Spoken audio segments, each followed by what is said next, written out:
Hi, my name is Todd Scott, founder and CEO of Norberg Pianos Incorporated, and the founder and administrator of Covenant Piano Technicians Worldwide. I'm a registered piano technician, an RPT, and I've been working on pianos for most of my life. Right now I'm 46 years old. I started tuning pianos when I was 11 years old, and I became an RPT when I was 18. I've spent decades inside this craft, not just servicing instruments, but building them, redesigning them, and listening to them at a very deep level. I've built and custom designed Norberg pianos. I've voiced instruments for homes, studios, and many artists in performance spaces. I've worked alongside other technicians, pianists, and builders, and I've seen firsthand how much confusion there is around voicing, even among people who are very skilled and very experienced. So before I go any further, I want to say this very clearly. I'm not here because I think I know everything. I do not. No one does but God. But I take something very seriously. Jesus said that the Holy Spirit would teach us all things. I believed him when he said that. I asked him for that teaching, not to be elevated above others, but to be given the understanding that I actually need. And I found over and over again, when you ask honestly and listen carefully, clarity comes. That promise is not exclusive. It's for you too. Anything of real value that comes out of this course, the credit goes to God first. This work is dedicated to him and to my wife and to my children. Now let me tell you what this is not. This is not a flashy masterclass. I'm not surrounded by special lighting, diagrams, or props. I'm not standing in front of an acoustic piano right now, and that is very intentional. Nothing is missing. Voicing is not primarily a visual craft, it's an auditory one. It lives in timing, in decay, in how sound settles after impact. Before demonstrations begin to make sense, the governing ideas have to be clear enough that the piano itself starts to teach you. This course exists because clarity has quietly disappeared from the craft. One important boundary needs to be stated clearly at the offset. Everything taught here applies to hammer voicing only. String voicing is real, powerful, and necessary, but it is a very separate discipline with its own rules, diagnostics, and tools. When a tonal problem cannot be solved through hammer work, the correct response is not escalate, but re-diagnosis. String voicing is addressed in a completely separate module. Over time, techniques get passed down without first principles. Tools are inherited without context. Outcomes are copied without understanding the physics that produce them. When that happens, people stop thinking for themselves. They start working by habit, by folklore, or by imitation. I'm not interested in giving you tricks. I'm interested in restoring orientation and to provide you techniques to accomplish your goals. What you're about to hear is meant to be listened to, not skimmed. I'm reading this aloud because voicing itself demands pacing, attention, and patience. If you rush this, you're going to miss what matters. If you sit with it, things are going to start to line up. You don't need to agree with everything immediately. You do need to understand it clearly. Nothing here is mystical. Nothing here should be secret, but much of the foundation knowledge has either drifted or was lost. When fundamentals stop being named, they don't disappear. They drift upward, like cities in the clouds. They still exist. They still govern everything below them, but fewer people know where to look anymore. This course is about rebuilding the stairways. If you stay with me, the piano itself will begin to confirm what you're hearing. That's when voicing stops becoming guesswork. Let's begin. What is voicing? What are we actually trying to accomplish? And what is the piano telling you? Voicing is not a bag of tricks. Voicing is the deliberate control of the hammer-string interaction to maximize how effectively and how efficiently the string vibrates. When well done, The piano produces the best tone and the greatest sustain it is inherently capable of across its full dynamic range. Voicing is not simply making it warmer or making it brighter. It is controlling how a note begins, how it blooms, and how it decays. In practical terms, that means controlling contact time, rebound speed, and contact patch geometry at the strike point. Let's look at the objective. The objective is easy to state, but it's difficult to execute. Number one, a beautiful singing tone at soft dynamics. Number two, the ability to open up at fortissimo with a controlled ping or brilliance without turning into glass or slap. Number three, maximum sustain possible for that specific piano, meaning the hammer excites the string efficiently and then escapes at the correct moment.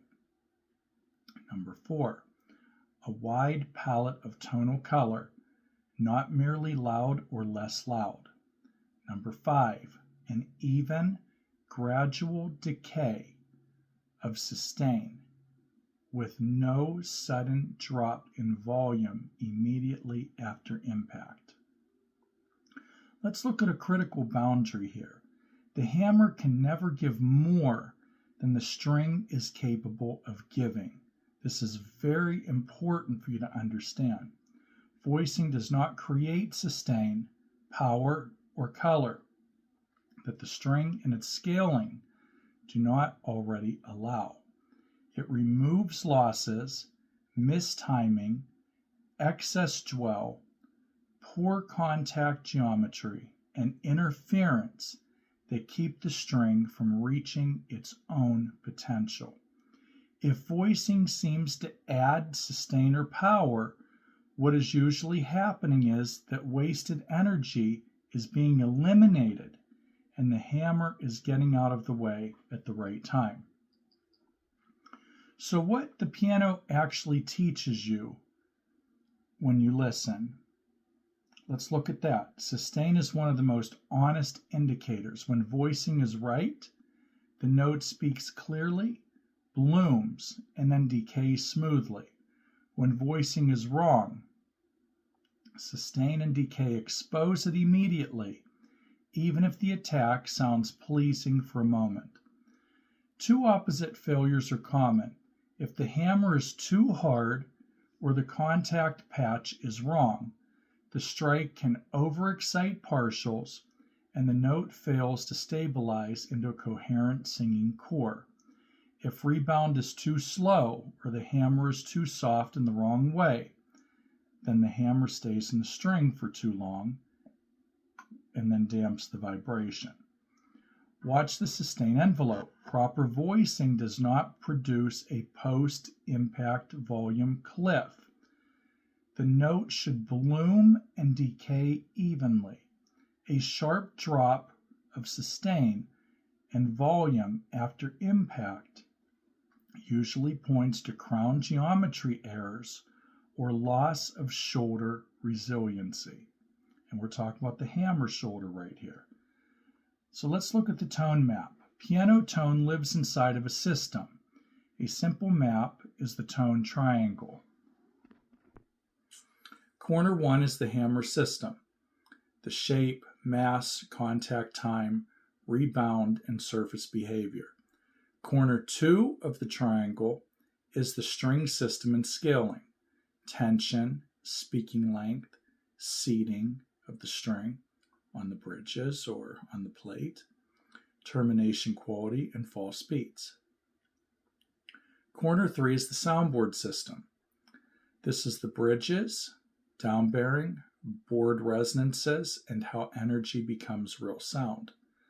Voicing can help the hammer reach the string's potential, but it cannot extend that potential beyond what the string itself is capable of sustaining. This is very, very important to understand. Beyond the triangle are secondary resonance systems that color decay and projection. the plate or the harp, and the cabinet or case do not create tone, but they influence how energy is stored, reflected, and heard in the room. This map is here to prevent misdiagnosis. If attention is focused only on one corner, problems will be misread and hammers will be overworked. Pitch, tuning, and false voicing errors. Hammer voicing cannot be evaluated accurately unless the piano is at correct pitch and properly tuned. Pitch level directly alters perceived brightness before any hammer intervention occurs. A piano that is drifted sharp will sound brighter and harder by default due to increased string tension and altered partial balance. A piano that is flat will sound duller and less projecting by default, even if the hammers are unchanged. Attempting to voice under these conditions leads to false conclusions and compensatory damage. Unison quality is equally critical. Poorly tuned unisons introduce amplitude modulation, phase interference, and false decay artifacts that mimic voicing faults.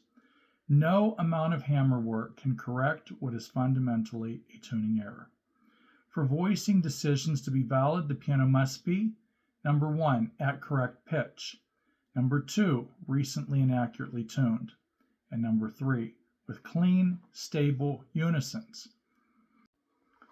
Voicing before these conditions are met is not voicing.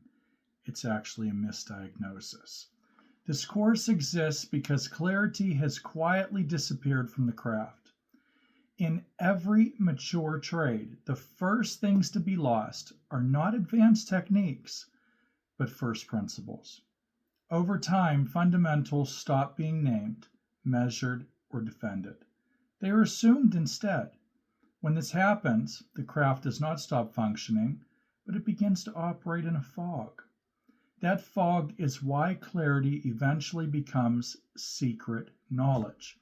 Not because it was hidden, but because people stop knowing where to look. In piano voicing, the basics have drifted upward rather than downward. They are no longer taught at ground level. They sit above the line of casual visibility, like cities in the clouds. The structures are real. The load-bearing rules still exist, but the stairways that once led to them are rarely marked anymore. As a result, techniques are taught without orientation. Tools are passed down without governing laws. Outcomes are copied without understanding the physics that produce them. The craft keeps moving, but fewer people can explain why anything works. This course is not a collection of tricks. It is a restoration of orientation. Its purpose is to name the fundamentals that everything else depends on, hold them still, and connect them back together into a single, coherent system. Sustain, timing, geometry, elasticity, rebound, and energy transfer are not separate topics. They are one system viewed from different angles. You will not be asked to memorize folklore or inherent scattered techniques. You will be taught how to see the governing relationships so the piano itself becomes your guide. When the basics are clear, advanced decisions stop feeling mystical. Diagnosis replaces guessing. Prediction replaces repetition. And this is why the course begins where it does. Once you understand what voicing is, what it can and cannot do, and how the piano tells the truth when you listen correctly, it becomes meaningful to go back to the beginning and ask why wool matters, why the mill matters, and why manufacturing decisions set limits long before a technician ever even touches a tool. And that, my friend, is why section 0.1 exists. Hammer voicing versus string voicing. Hammer voicing governs how energy enters the string. String voicing governs whether the string is capable of sustaining that energy cleanly. These domains interact, but they are not interchangeable. Hammer voicing adjusts contact time, rebound speed, and contact geometry at the strike point. String voicing addresses seating, string leveling, termination quality, and the removal of false beating that will interfere with coherent vibration. This course addresses hammer voicing exclusively. When sustain, clarity, or tonal purity cannot be restored through hammer work alone, the correct response is to stop, reassess the tone triangle, and determine whether the limitation lives in the string system, the soundboard system, or the room itself. Attempting to force resolution through hammer intervention alone is how irreversible damage occurs. We're going to be doing this step by step like this with these videos. I know this is long. This is just the orientation. We're going to get into unbelievable things. And just be patient with yourself, be patient with me. And I promise you, when we're all done, you'll know about as much as possible to learn about voicing, piano hammers in general, how they're made, the different types of wool, and things like that. So it's going to get very exciting. It's going to be challenging to sit through because it's very long, but it's very necessary for you to understand the basics so that you understand what you're actually going to be doing and what you're trying to achieve and accomplish. So thank you for listening, and I will see you in the next video very soon. Bye-bye.